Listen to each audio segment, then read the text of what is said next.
New sponsor by Lords furniture. বিধানসভা নির্বাচনের দিন যত এগিয়ে আসছে ততই জোরদার হচ্ছে রাজনৈতিক দলগুলির প্রচার পর্ব।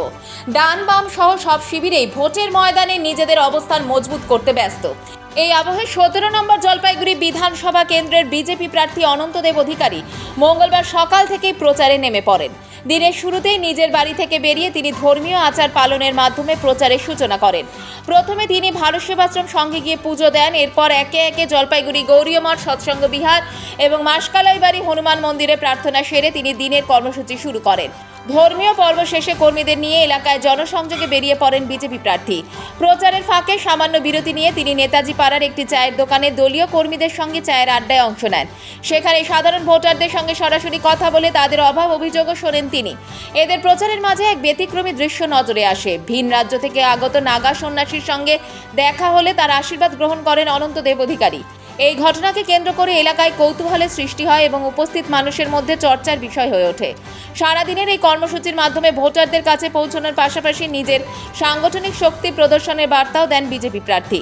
নির্বাচন যত ঘনিয়ে আসছে ততই এই ধরনের প্রচার কর্মসূচি যে আরও তীব্র হবে তা বলাই বাহুল্য।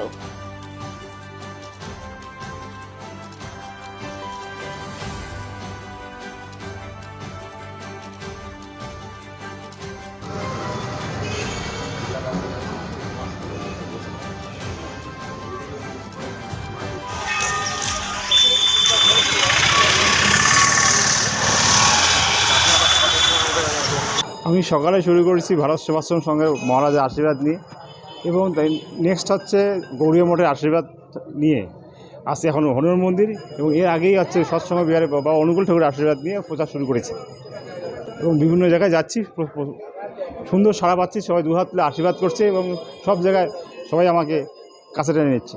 আমাকে সর্বত্রই পাবেন আপনি। আমার সঙ্গে জলপাইগুড়ির জনগণ এবং 33 কোটি দেবদেবী আমার সঙ্গে আছে। এবং সনাতন ধর্মের নিয়ম হচ্ছে পূজা দেওয়া। বাড়িতে শুভ কাজ বেরোনোর আগে যেমন বাড়িতে সকালে ঠাকুরকে প্রণাম করে আমি এটাও আমার শুভ কাজে বেরোনোর আগে আমি অবশ্যই মন্দির দর্শন করব, বিজয়ী হব অবশ্যই। সবার সমস্যার কথা তুলে ধরছে এবং সেটা আমি বিজয়ী হয়ে আমি বিধানসভায় গিয়ে সবার সমস্যার কথা তুলে ধরবো। জলপাইগুড়ির সার্বিক উন্নয়ন অবশ্যই করবো। বিগত দিনের সরকার কাটমানির সরকার, যেখানে টাকা নাই সেখানে ওরা, যেখানে কাটমানি পায় না সেখানে ওরা কোনো কাজ করে না। আজ যেমন জল ছাড়া বাঁচতে পারে না, কাটমানি ছাড়া টিএমসি সরকার চলতে পারে না। তাই জনগণের উন্নয়ন চায়, নিজের উন্নয়ন চায়। হেভিয়েট বলে কিছু হয় না, জনগণের আশীর্বাদ যার সঙ্গে থাকবে সেই হেভিয়েট। আমরা দেখেন ভারতীয় জনতা পার্টির কার্যকর্তা হিসাবেই শুধু না, আমি সবার আগে হিন্দু, তার আগে মানুষ। আমরা একটা মানুষ হিসাবে মনে করি যে হিন্দুত্বের রক্ষার জন্য ভারতীয় জনতা পার্টির প্রার্থীকে এবার বিজয় করতেই হবে, না হলে হিন্দুত্ব এই পশ্চিম বাংলার থেকে থাকবে না। গোটা পশ্চিমবঙ্গে বিজেপি প্রার্থীরা জিতবে। যেভাবে হিন্দুদের উপরে অত্যাচার করছে, যেভাবে মমতা দিদি বলছেন যে একটা কমিউনিটি 1 মিনিটের যদি একজোট হয়ে যায় তাহলে 12টা বাজিয়ে দিবে হিন্দুদের, মমতা ব্যানার্জি মুখ্যমন্ত্রী হয়ে ধমকি দিচ্ছেন। পশ্চিমবঙ্গের মানুষ এবং জলপাইগুড়ি মানুষ মমতা ব্যানার্জির এই মুসলিম তোষণের রাজনীতি এবং মুসলিম সন্ত্রাসবাদীদেরকে উস্কিয়ে দিয়ে যে হিন্দুদের উপরে অত্যাচার করার প্রবণতা আছে মমতা ব্যানার্জি, তার যোগ্য জবাব দেবে এবং পশ্চিমবঙ্গে সর্বত্র বিজেপি ক্যান্ডিডেট জিতবে। আর জলপাইগুড়িতে আমরা 50,000-এর বেশি মার্জিনে আমরা জিতব।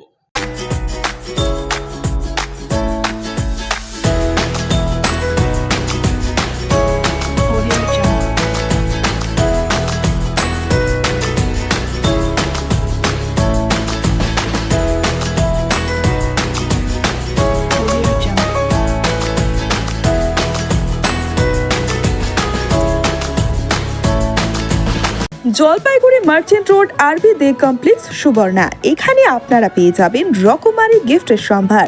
বার্থডে পার্টি হোক কিংবা অ্যানিভার্সারি, আপনার প্রিয়জনের জন্য সমস্ত রকমের গিফট পেয়ে যাবেন সুবর্ণাতে। 36 বছরের পুরনো প্রতিষ্ঠান জলপাইগুড়ি মার্চেন্ট রোড আরবি দে কমপ্লেক্স সুবর্ণা। আজই চলে আসুন সকলের প্রিয় প্রতিষ্ঠান জলপাইগুড়ি সুবর্ণা।